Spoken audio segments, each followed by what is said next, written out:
Quand j'étais à l'université de Floride, pour chaque match à domicile, on montait dans le bus de notre hôtel et on passait juste à côté du stade.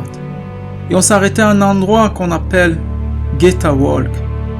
Et à chaque match que j'ai joué là-bas, il y avait probablement 20 à 40 000 fans, tous prêts à nous accueillir à notre descente du bus.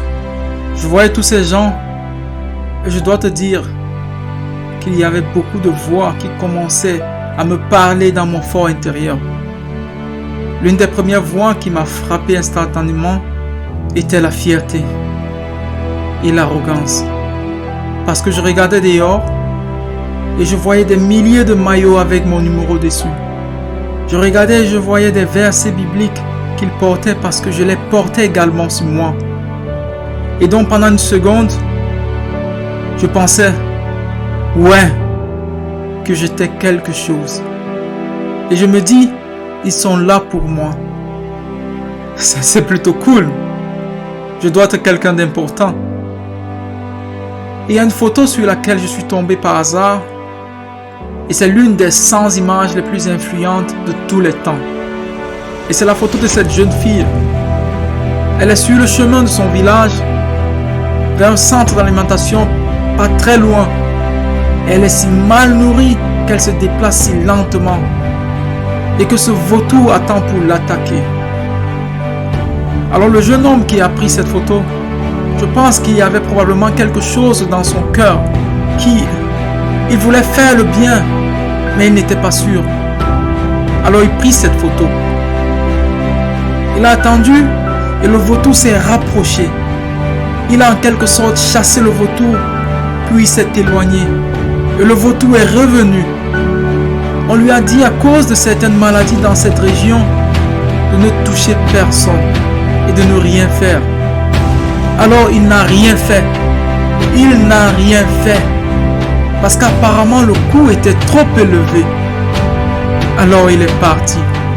Il est revenu aux États-Unis et le journal The New York Times a publié la photo de cette petite fille en 1993. En 1994, ce photographe a gagné le prix Pulitzer pour cette photo. 4 mois plus tard, il a choisi de mettre fin à sa vie. Vois-tu, chacun d'entre nous a une chance de réussir dans la vie. Et tu sais quoi? J'espère que tu réussiras. Vraiment, je l'espère. J'espère que tu auras du succès. Il n'y a rien de mal à avoir du succès. Mais le succès ne concerne que toi seul. Néanmoins, le plus important, c'est l'impact que tu as sur les autres. Tu vois où je veux en venir?